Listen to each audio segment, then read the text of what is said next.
across the sovereignty, from the ashes of New York to the loneliest, most barren corner of Damnation, nothing remains. Nothing. I'm Jacob Minkoff, lead game designer at Blue Omega Entertainment, and I'm going to tell you a little bit about the unique way we designed the levels for Damnation.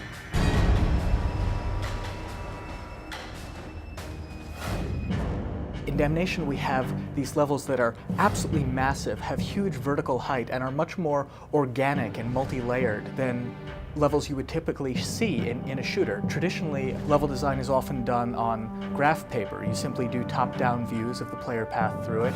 But in Damnation, we couldn't really do that because the overall feeling of being a huge, realistic space was so important to us that we actually started out with the concept art.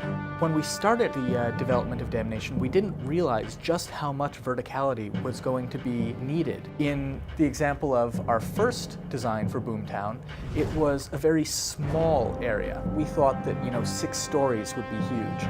The next version was much more compact. Maybe there were buildings that were 10 stories in it now. And the final design for Boomtown is a massive canyon. And the steam generator itself is about 40 or 50 stories tall, and it now takes the player a good 30 minutes to climb from the base of the steam engine to the top. So once we finally got this vision from the concept artist that we said, yes, that is Boomtown, it was this pencil sketch, and we went ahead and we drew on top of it. So the level designers would look at that image and they would circle different locations and say, oh, it would be really cool if the player went from here to here to here.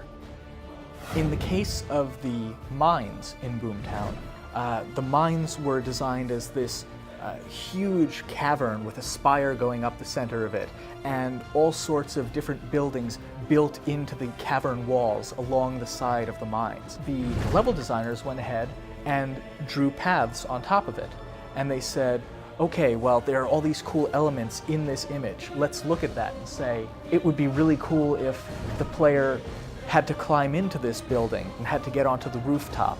It would be really interesting if they had to cross over this canyon a few different times. And we'd put the gameplay into the image.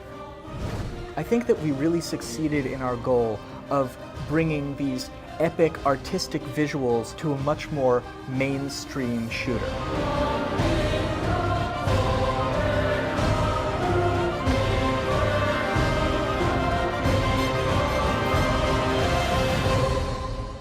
Be sure to check it out on Xbox 360, PlayStation 3, and PC.